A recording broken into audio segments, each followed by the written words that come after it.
रात का वक्त था। एक लड़का अपने बेड पर सो रहा था। उसके चेहरे पर बहुत तनाव दिख रहा था। अभी उसे किसी लड़की के गाने की आवाज सुनाई देती है। हमारी ये अधूरी कहानी, हमारी ये अधूरी कहानी।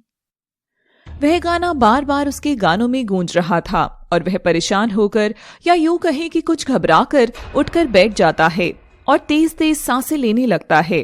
वह पानी का ग्लास उठाता है लेकिन उसमें उसे किसी लड़की की परछाई दिखती है जो रो रही थी। उसके हाथ से गिलास छूट जाता है और जमीन पर गिर जाता है। तभी दरवाजे पर कोई आता है। क्या हुआ साहिल? कुछ नहीं माँ, बस पानी का गिलास छूट गया हाथ से और टूट गया। कोई बात नहीं बेटा, मैं साफ कर दूंगी। लेकिन तुम मुझे यह बताओ कि आखिर तुम्हें हुआ क्या है? पिछले 3 महीने से देख रही हूं तुम इतने बुझे बुझे से रहते हो। ना ज्यादा किसी से बात करते हो ना ही सुनते हो। तुम्हारी तबीयत तो ठीक है? मैं ठीक हूँ माँ, आपको ऐसे ही लग रहा होगा।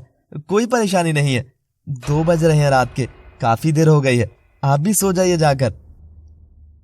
तुम कहते हो तो मैं मान लेती हूं, लेकिन तुम जब चाहे तब आकर मुझसे बात कर सकते हो।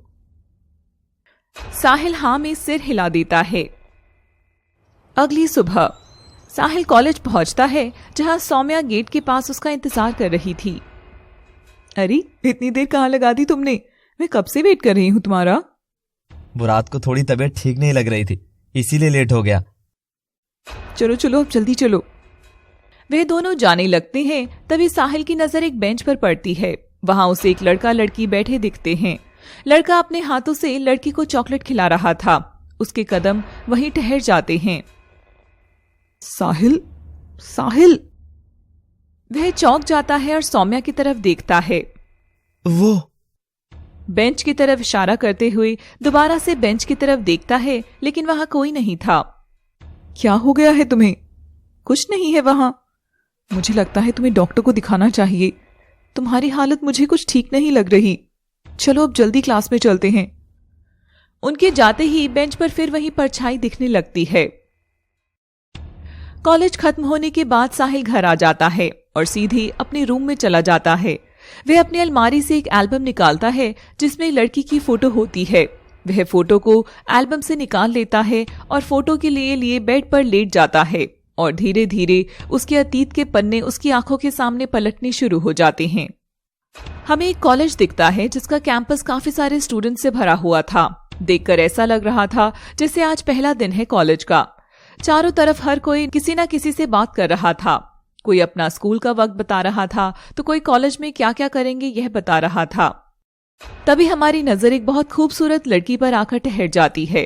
वह कोने में सलवार कमीज पहने चुपचाप हाथ में बुक लिए डरी हुई सी खड़ी थी, अपने आसपास के शोरगुल से एकदम अलग। न जाने किस बात का डर था उसे। तभी एक लड़का लड़की आपस में मस्ती करते हुए वहां से निकलते हैं। साहिल के बच्चे रुक जा, अभी बताती हूँ तुझे। अच्छा, फिर बता। साहिल उस लड़की के सामने से भागता हुआ निकलता है और एकदम से रुक जाता है और उसे देखने लगता है। क्या हुआ?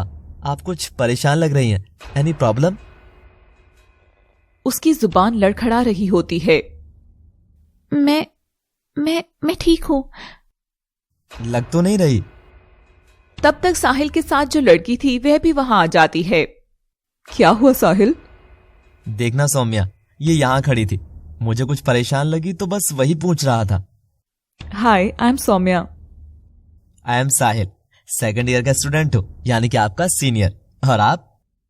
वह लड़की उन दोनों की तरफ देखती है और बोलती है, सिमरन।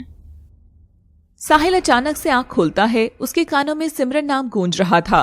वह पास रखी टेबल से ग्लास उठाकर पानी पीता है। एक अजीब सा सन्नाटा पसरा हुआ था उस कमरे में और ना जाने कब तक पसरा रहता अगर उसका फोन ना बजता।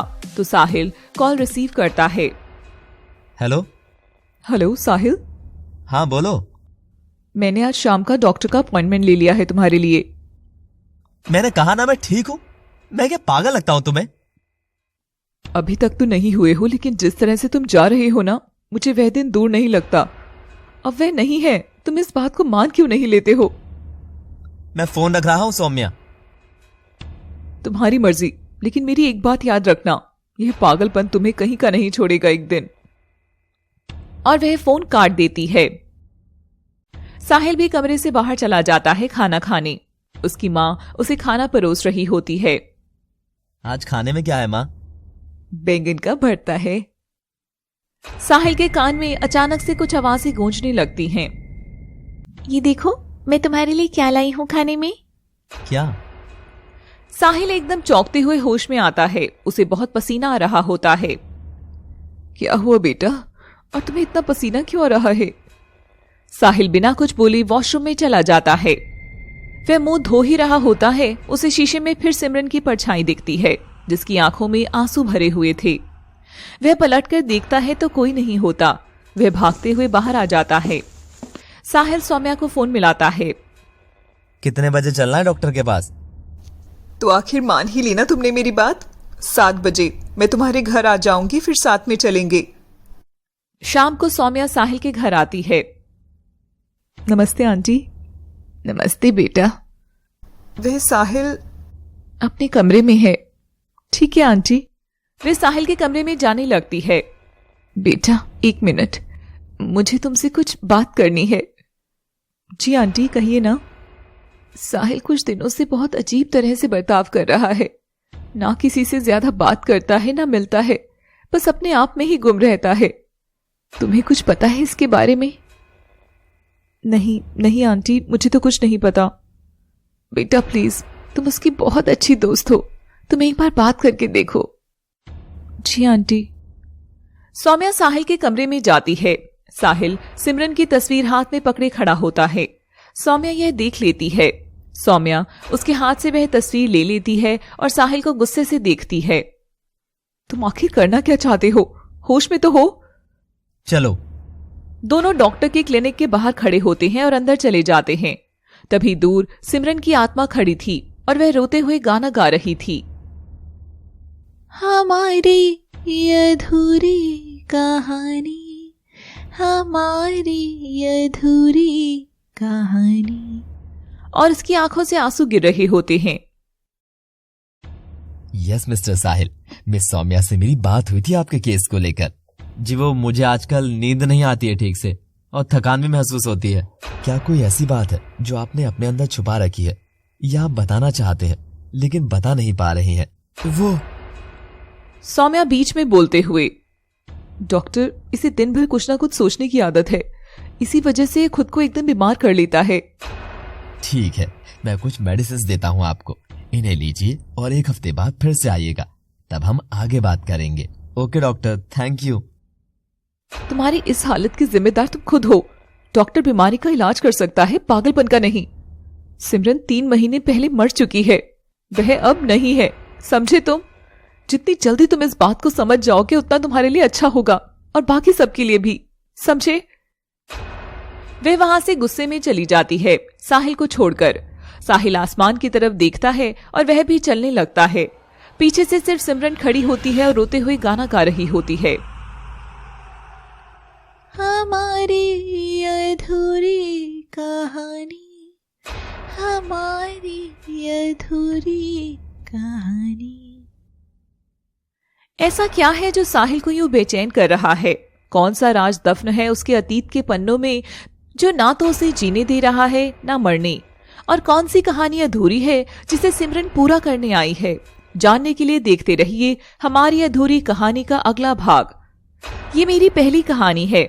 मैं आप लोगों से जानना चाहूंगी कि कैसी लगी आपको, बताइएगा जरूर। और अगर सजेशंस हो तो वो भी दिल खोल कर दीजिएगा। Criticism is always welcomed. Thank you for watching.